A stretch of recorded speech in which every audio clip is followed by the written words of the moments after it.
Good morning everyone. आज का हमारा टॉपिक है उपसहसंयोजक यौगिक। ये चैप्टर 9 है। उपसहसंयोजक यौगिक किसे कहते हैं? देखो, ऐसे यौगिक जिनमें उपसहसंयोजक बंध पाए जाते हैं उन्हें हम क्या कहते हैं? उपसहसंयोजक यौगिक कहते हैं। उपसहसंयोजक यौगिक क्या होता है? इसमें देखो, उपसहसंयोजक यौगिकों में एक केंद्रीय धातु आयन होगा जिसको मैं मेटल यानी कि M से रिप्रेजेंट कर रही हूँ, और एक जो होगा इसमें हमेशा लिगेंड होगा। तो मेटल जो होगा वो लिगेंड के साथ क्या बनाएगा? उपसहसंयोजक बंध बनाएगा। तो ऐसे यौगिक जिनमें मेटल और लिगेंड के बीच में उपसहसंयोजक बंध होते हैं उन्हें हम क्या कहते हैं? उपसहसंयोजक यौगिक कहते हैं। यहाँ मेटल यानी कि केंद्रीय धातु आयन है। ये कोई धातु होगी जो कि जनरली डी ब्लॉक की होती है। डी ब्लॉक के जो एलिमेंट होते हैं उनकी धातु होती है। और यहाँ पर ये जो लिगेंड है ये कोई ऋणायन हो सकता है या उदासीन अणु या परमाणु भी हो सकता है। लेकिन ये लिगेंड जो होता है इसमें कम से कम एक एकाकी इलेक्ट्रॉन युग्म जरूर होता है जिसको वो दान में देता है। किसको? केंद्रीय धातु आयन को। तो डी ब्लॉक के जो धातु होते हैं, धातु आयन भी हो सकता है ये, या उदासीन धातु भी हो सकता है। तो जो डी ब्लॉक के उदासीन धातु या उनके आयन जो होते हैं उनके अंदर रिक्त कक्षक पाए जाते हैं। क्या पाए जाते हैं? रिक्त कक्षक पाए जाते हैं। और उन रिक्त कक्षकों में ये जो ligand lone pair of electron यानी कि एकाकी इलेक्ट्रॉन युग्म दान में देता है उसको ये इस रिक्त कक्षक में ग्रहण कर सकते हैं। और इस तरह से ये इनके साथ क्या बनाते हैं? एक उपसहसंयोजक बंध बनाते हैं। तो ऐसे यौगिकों को हम क्या कहते हैं? उपसहसंयोजक यौगिक। उपसहसंयोजक यौगिक में क्या होता है? ये उपसहसंयोजक बंध जो होता है वो स्पेशल टाइप का सहसंयोजक बंध होता है जिसमें इलेक्ट्रॉन का साझा तो होता है, लेकिन इस साझे में इलेक्ट्रॉन जो होते हैं वो दोनों परमाणुओं से समान संख्या में नहीं आकर एक ही परमाणु देता है इलेक्ट्रॉन। तो इस तरह के साझे से जो बंध बनते हैं उन्हें हम क्या कहते हैं? उपसहसंयोजक बंध। एग्जाम्पल इस तरह से है कि नाइट्रोजन NH3 का जो नाइट्रोजन होता है उसके पास क्या होता है? एकाकी इलेक्ट्रॉन युग्म होता है। और जो बोरोन होता है उसके पास BH3 के बोरोन में एक रिक्त कक्षक होता है। तो ये क्या करता है? NH3 जो होता है वो BH3 को lone pair of electron donate कर देता है। मतलब पूरी तरह से डोनेट नहीं करता है, बल्कि ये जो इलेक्ट्रॉन है ये इन दोनों शेयरिंग करते हैं। लेकिन शेयरिंग के दोनों इलेक्ट्रॉन कहाँ से आए हैं? नाइट्रोजन के पास से आए। यानी कि अगर साझे में दोनों इलेक्ट्रॉन एक ही परमाणु से आए तो इस तरह से जो बॉन्ड बनता है उसको हम क्या कहते हैं? उपसहसंयोजक बंध कहते हैं। इसमें नाइट्रोजन दाता परमाणु है। नाइट्रोजन क्या है? दाता परमाणु। और बोरोन क्या है? इसमें ग्राही परमाणु। और अगर आपको याद हो तो लुईस का जो अम्ल क्षार सिद्धांत पढ़ा था आपने, उसमें लुईस अम्ल वो होते हैं जो एकाकी इलेक्ट्रॉन युग्म को ग्रहण कर लेते हैं, और लुईस क्षार वो होते हैं जो एकाकी इलेक्ट्रॉन युग्म को दान में देते हैं। तो यहाँ पर NH3 किसका काम कर रहा है?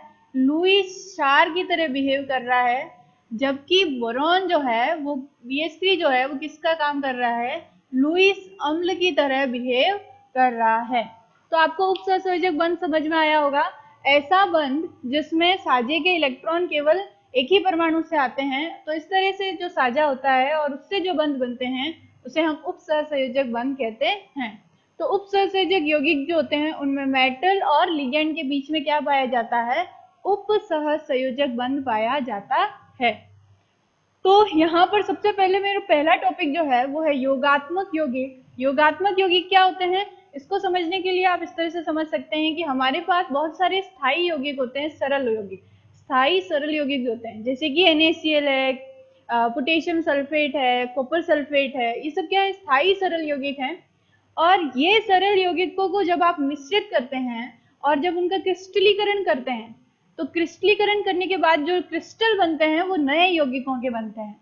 तो उसी को हम क्या कहते हैं? योगात्मक यौगिक। ये थोड़े जटिल होते हैं, मतलब इनकी स्ट्रक्चर जो होती है कॉम्प्लेक्स होती है। तो सरल यौगिकों से जटिल यौगिक बनते हैं। किस तरह से? देखो, एक एग्जाम्पल लेते हैं। सपोज हम पोटाश एलम का, तो हमारे पास क्या है? पोटाश एलम है जिसको हम सामान्य भाषा में क्या कहते हैं? फिटकरी भी कहते हैं। और अगर आप पोटाश एलम के बनने के प्रोसेस को देखो तो इसमें इस तरह से होता है कि आपने पोटेशियम सल्फेट लिया और Al2SO4 होल थ्राइस, यानी कि आपने एल्यूमिनियम सल्फेट लिया और साथ में 24H2O ले लिए और इनका सॉल्यूशन बना के आपने उसका क्रिस्टलीकरण किया। तो क्रिस्टलीकरण करने पर आपको फिटकरी प्राप्त होगी K2SO4 dot Al2SO4 whole thrice dot 24H2O। तो ये जो यौगिक होगा इसको हम योगात्मक यौगिक कहेंगे। ठीक है, योगात्मक यौगिक जो होते हैं इस तरह से, एक और एग्जांपल इसका ले लेते हैं। सपोज कि आपने कॉपर सल्फेट लिया और उसकी रिएक्शन आपने अमोनिया के साथ करवा दी। कॉपर सल्फेट की रिएक्शन आपने किसके साथ करवाई? अमोनिया। तो ये देखो ये सरल यौगिक है और ये जब मिलेंगे तो इस तरह से बन सकता है CuNH3 होल 4 SO4। तो यहाँ पर क्या होगा, आपने NH3 कितने ले लिए? 4। तो इस रिएक्शन में आपने कॉपर सल्फेट और अमोनिया लिया जो कि सरल यौगिक है। इन दोनों का आपने सॉल्यूशन बनाया और सॉल्यूशन बनाने के बाद आपने जब क्रिस्टलीकरण किया तो आपको मिला कॉपर अमोनियम सल्फेट, इस तरह का एक कंपाउंड मिला। तो इसको आप क्या कहोगे?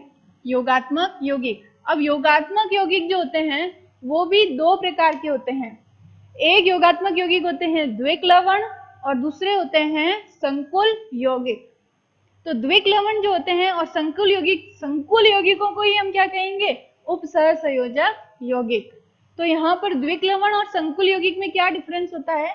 देखो, हमने अभी यहाँ पर योगात्मक यौगिक के दो एग्जाम्पल पढ़े, एक पोटाशियम का और दूसरा ये कॉपर अमोनियम सल्फेट का। तो यहाँ पर देखो जो पोटाशियम का है ये तो द्विक लवण का एग्जाम्पल है, जबकि ये इस तरह का जो कंपाउंड बना है ये किसका एग्जाम्पल है? संकुल यौगिक का एग्जाम्पल है। ये एक संकुल यौगिक है जबकि ये क्या है? एक द्विक लवण है। अब द्विक लवण और संकुल यौगिक में डिफरेंस ये होता है कि द्विक लवण तो केवल ठोस अवस्था में ही स्थायी होता है। अगर आप इसका सॉल्यूशन बनाओ तो ये सॉल्यूशन में अपने अवयवी आयनों में टूट जाता है। तो ये अपने सॉल्यूशन में अवयवी आयनों के सारे टेस्ट देगा। मतलब अगर आप फिटकरी का सॉल्यूशन बनाओ और उसमें अगर आप टेस्ट लगाओगे तो ये पोटेशियम यानी कि K पॉजिटिव का भी टेस्ट देगा, सल्फेट इसमें है तो ये SO4-2 की भी टेस्ट देगा और एल्यूमिनियम यानी कि एल्यूमिनियम 3 पॉजिटिव के भी ये टेस्ट देगा। तो द्विक लवण विलयन में स्थायी नहीं होते हैं और ये अपने अवयवी आयनों के परीक्षण देते हैं। किसमें? विलयन में। लेकिन अगर आप संकुल यौगिकों की बात करो तो ये ठोस अवस्था के साथ साथ विलयन में भी स्थायी होते हैं और ये अपने अवयवी आयनों के परीक्षण, सभी अवयवी आयनों के परीक्षण नहीं देते हैं। इसमें ये कॉपर और अमोनिया के टेस्ट नहीं देगा। अगर आप इसका सॉल्यूशन बनाओगे तो ये कॉपर और अमोनिया के टेस्ट नहीं देगा। तो इस तरह से डिफरेंस है किसके बीच में? द्विक लवण और संकुल यौगिक के बीच में। नेक्स्ट टॉपिक जो आपका है वो है केंद्रीय आयन, क्योंकि जब आप उपसंयोजक यौगिक पढ़ेंगे तो आपने पढ़ा था कि उपसंयोजक यौगिक वो यौगिक होते हैं जिनमें केंद्रीय धातु आयन या उदासीन केंद्रीय आयन जो होता है धातु, उदासीन धातु परमाणु या उसके आयन के बीच में और लिगेंड के बीच में क्या पाया जाता है? उपसहसंयोजक बंध पाया जाता है। तो इस तरह से जो यौगिक बनते हैं उन्हें हम उपसहसंयोजक यौगिक कहते हैं। तो अब आपको पता होना चाहिए कि केंद्रीय धातु आयन होता क्या है। तो यहाँ आपको ये समझना है कि केंद्रीय धातु आयन जो होगा या उदासीन धातु होगा वो संक्रमण तत्व यानी कि डी ब्लॉक का एलिमेंट होगा और ये इसके पास में क्या होंगे? रिक्त समान ऊर्जा वाले रिक्त कक्षक होंगे जिनमें वो लिगेंड के साथ क्या बनाएगा? उपसहसंयोजक बंध बनाएगा। तो ऐसे परमाणु का आप क्या कहोगे? केंद्रीय धातु आयन। अभी मैंने आपको एक एग्जांपल दिया कि इसमें CuNH3 क्या है? एक संकुल यौगिक यानी कि उपसहसंयोजक यौगिक है। तो इसमें देखो केंद्रीय धातु आयन, ये जो बड़ा ब्रैकेट होगा उसके अंदर जो कॉपर है पहला, ये कॉपर क्या है? डी ब्लॉक का एलिमेंट है और यही क्या है आपका? केंद्रीय धातु। यहाँ पर ये आयन फॉर्म में है, ये क्या है? केंद्रीय धातु आयन। ठीक है, और इसके बाद जो लिखे हुए हैं ये NH3, ये क्या है? लीगेंड है। ये क्या है? लीगेंड। तो यहाँ पर केंद्रीय धातु आयन कॉपर है और लीगेंड कितने हैं? 4 हैं, 4 अमोनिया के अणु हैं, 4 अमोनिया के क्या हैं, अणु। तो लिगेंड क्या होता है, लिगेंड जो होता है वो या तो ऋणायन हो सकता है या कोई उदासीन अणु भी हो सकता है जिसके पास कम से कम एक एकाकी इलेक्ट्रॉन युग्म होता है, जिसको वो केंद्रीय धातु आयन को क्या कर देता है, दान में दे देता है और उसके साथ क्या बनाता है, उपसहसंयोजक बंध। तो उसे हम क्या कहते हैं, लिगेंड कहते हैं।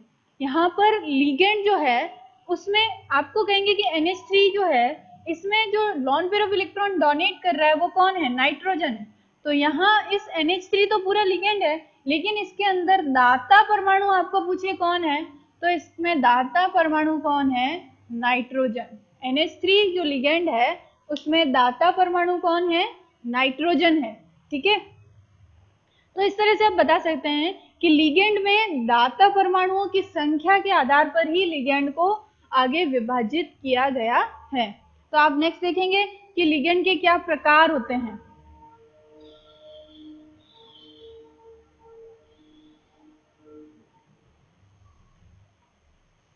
तो लिगेंड जो है उनके प्रकार, नेक्स्ट टॉपिक हमारा है लिगेंड के प्रकार। तो जो लिगेंड्स हैं उनको दाता परमाणुओं की संख्या के आधार पर आगे विभाजित किया गया है। और दाता परमाणु जो होते हैं इनमें 1 हो सकता है, 2 हो सकता है, 3 हो सकता है, 4 हो सकता है, 5 हो सकता है और 6 हो सकता है। उससे ज्यादा होगी तो आप उसको क्या कहोगे, बहुधातुक। अगर किसी लिगेंड में एक ही दाता परमाणु है तो उसे आप क्या कहते हैं, एक दंतुक लिगेंड। क्या कहेंगे आप इसको, एक दंतुक लिगेंड। ऐसा लिगेंड जिसमें केवल एक दाता परमाणु हो। दाता परमाणु कितने होंगे इसमें, केवल एक। जैसे एग्जाम्पल देखो, एक दंतुक लिगेंड। अब एक दंतुक लिगेंड जो होता है वो उदासीन भी हो सकता है और कोई ऋणायन भी हो सकता है और बहुत रेयर केस में ये धनायन भी होता है। यहाँ पर उदासीन लिगेंड देखो, एग्जाम्पल NH3 पढ़ा हमने। NH3 एक उदासीन लिगेंड है, इसमें दाता परमाणु अगर पूछे तो कौन है, N है। और अगर इस पर आवेश की बात करें तो कितना है, 0 है, क्योंकि यहाँ N के पास लॉन पेयर ऑफ इलेक्ट्रॉन होता है। अगर आप H2O की बात करें तो इसमें दाता परमाणु ऑक्सीजन है और इस पर भी आवेश कितना है, 0। तो ये है इसका दाता परमाणु, ये है इसमें आवेश। और आपको याद क्या रखना है कि इसको आप उपसंयोजक यौगिकों का जब नामकरण करेंगे तो आप NH3 के लिए क्या लिखेंगे, ठीक है, कौन सा वर्ड यूज करेंगे। तो यहाँ पर NH3 के लिए आप इसको लिखोगे एमीन, ना कि अमोनिया। जनरली हम इसको अमोनिया कहते हैं, लेकिन उपसंयोजक यौगिक जब आप पढ़ रहे हो तो इसमें NH3 एज अ लिगेंड काम करेगा और लिगेंड के तौर पर आप इसको एमीन कहेंगे। ठीक है, H2O जो है इसको आप एक्वा कहेंगे, एक्वा। ठीक है, और इसी तरह से यहाँ पर ऑक्सीजन दाता परमाणु है, आवेश इस पर 0 है क्योंकि ये न्यूट्रल उदासीन मॉलिक्यूल है। अगर आप बात करो कार्बोनिल, CO को आप क्या कहोगे, कार्बोनिल। तो ऐसी एक टेबल आपकी बुक में दे रखी है जो आपको याद करनी है। कार्बोनिल में ऑक्सीजन दाता परमाणु, आवेश 0 है। इसी तरह से नाइट्रोसिल, इसको NO को नाइट्रोसिल कहोगे आप। इसमें दाता परमाणु ऑक्सीजन है और आवेश क्या है, 0 है। अगर आप बात करो किसकी, क्लोराइड की, और आप बात करो OH नेगेटिव की, इसी तरह से साइनाइड की, तो ये सब क्या है, ऋणायन है, ऋणावेशित लिगेंड है। इनमें दाता परमाणु आपको पता ही है, Cl है और चार्ज -1 है। लेकिन इसको क्लोराइड नहीं लिखोगे आप, जब इसका नाम लिखोगे तो इसको लिखोगे क्लोरिडो। एज अ लिगेंड आप इसका नाम क्या लिखोगे, क्लोरिडो। इनके जितने भी ऋणायन होंगे उसमें पीछे O लग जाएगा। जैसे हाइड्रोक्साइड है, आइड नहीं होके क्या हो जाएगा, हाइड्रोक्सो। तो आप इसको क्या लिखेंगे, हाइड्रोक्सो। इसी तरह से यहाँ पर आप ऑक्सीजन दाता परमाणु हो जाएगा, -1 चार्ज होगा। साइनाइड जो होता है वो आप एक आगे जाके पढ़ेंगे, उभयदंती लिगेंड। उभयदंती लिगेंड ऐसे लिगेंड होते हैं जिनमें दाता परमाणु जो होते हैं वो 2 हो सकते हैं, कार्बन भी डोनेट कर सकता है और नाइट्रोजन भी। तो जब नाइट्रोजन डोनेट करेगा तो उसको हम साइनो कहेंगे और जब कार्बन डोनेट करेगा तो उसको हम क्या कहेंगे, आइसोसाइनो। ठीक है, तो इस तरह से पीछे ओ लगाना, ऐसे हम इसको साइनाइड कहते हैं, लेकिन पीछे आई डटा के ओ लग जाएगा तो इसको आप क्या कहोगे, साइनो। इसके लिए आप क्या लिखोगे, आइसोसाइनो। साइनो और आइसोसाइनो में क्या फर्क है, देखो साइनो में यहाँ पर नाइट्रोजन है, -1 चार्ज है, और यहाँ पर डोनर कौन है, दाता परमाणु कार्बन है और -1 चार्ज है। इसी तरह से बहुत सारे होंगे, जैसे सपोज कि आपके पास पिरिडीन हो सकता है C5H5N, इसमें दाता परमाणु N है और इस पर आवेश 0 है, ये उदासीन है। ट्राइफेनिल फॉस्फीन भी होता है C6H5 होल थ्राइस P, जिसको शॉर्ट में आप, और PH3P भी लिखा हुआ होगा फेनिल के लिए, ये फेनिल है C6H5 जिसके लिए PH वर्ड यूज किया जाता है।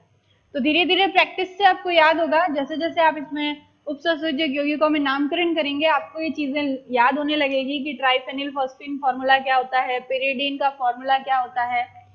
ठीक है, यहाँ पर आप देखिए तो दाता परमाणु कौन है, फास्फोरस, इस पर भी चार्ज 0 है, ये भी उदासीन है, तो इसको पेरिडीन कहोगे आप,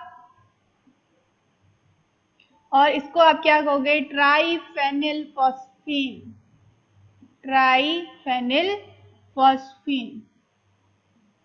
तो इस तरह से ये क्या है, एक दंतुक लिगेंड के एग्जाम्पल है, ऐसी पूरी टेबल दे रखी है, आपको याद करनी है।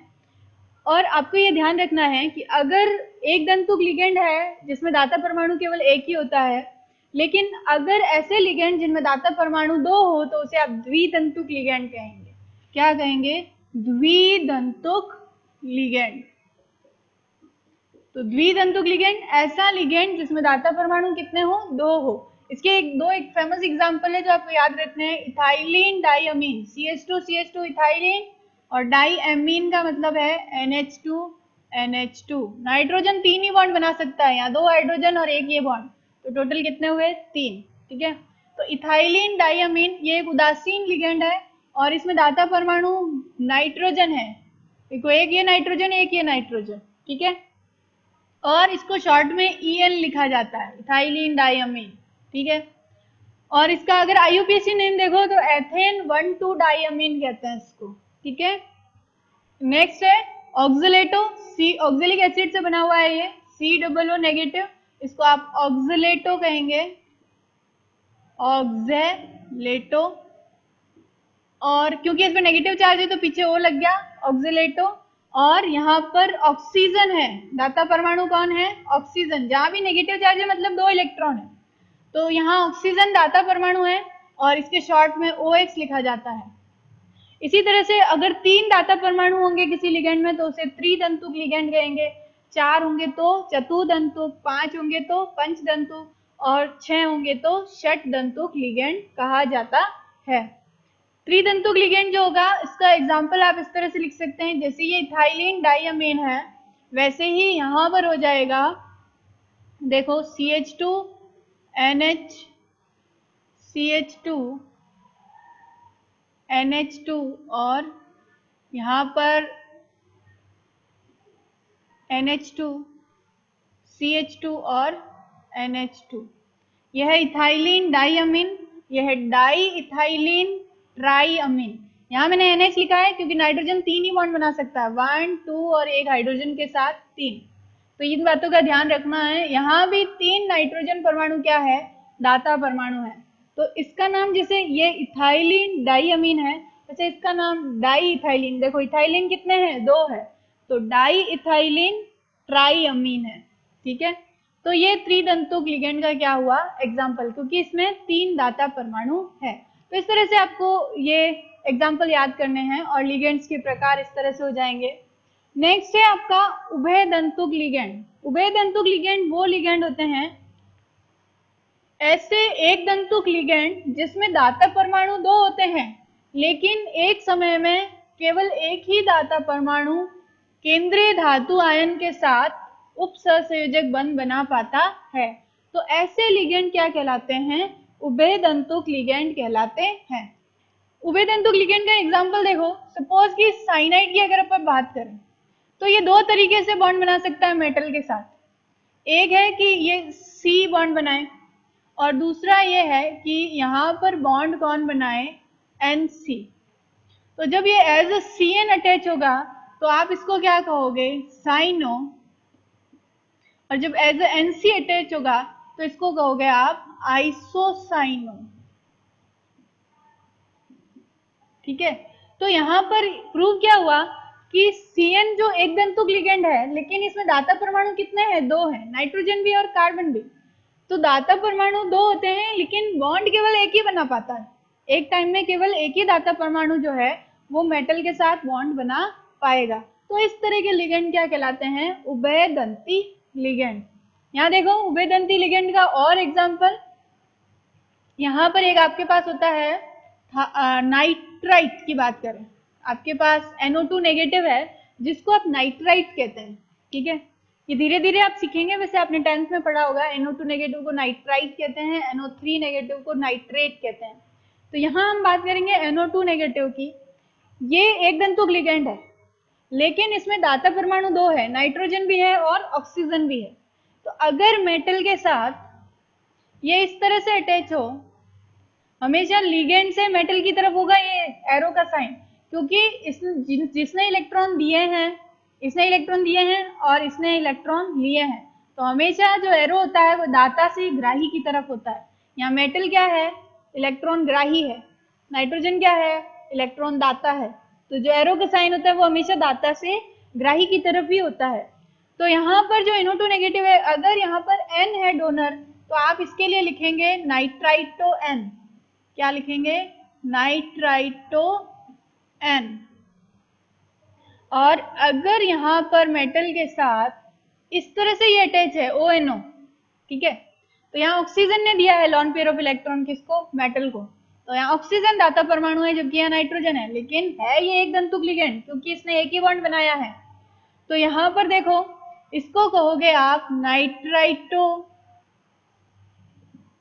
O, क्योंकि ये ऑक्सीजन से अटैच हुआ है, ऑक्सीजन से, इसलिए नाइट्राइटो O। वैसे नाम तो इसका नाइट्राइटो ही रहेगा, लेकिन यहाँ N अटैच है इसलिए नाइट्राइटो N लिखोगे, यहाँ O अटैच है इसलिए नाइट्राइटो O लिखोगे।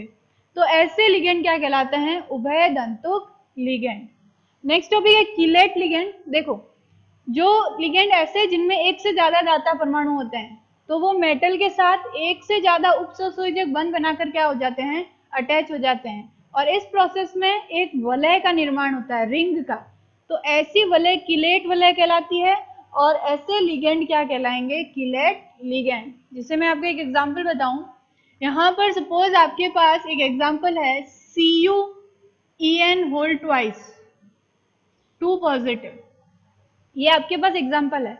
यहाँ पर देखिए, ये जो कॉपर है इस पर +2 चार्ज है, क्योंकि इथाइलिन डायमीन तो क्या होता है, उदासीन लिगेंड होता है, ये धीरे धीरे आपको याद होगा। तो यहाँ पर इथाइलिन डायमीन, मैंने फॉर्मूला आपको बताया था, इस तरह से होता है CH2 CH2 NH2 NH2। ठीक है, यहाँ पर दूसरा इथाइलिन डायमीन बनाऊं, CH2 CH2 NH2 और NH2। ठीक है, आप NH2 ऐसे लिख रही हूँ ताकि नाइट्रो, यहाँ पर देखो NH2 ऐसे लिख रही हूँ, ऐसे, क्योंकि यहाँ पर नाइट्रोजन एक दाता परमाणु है।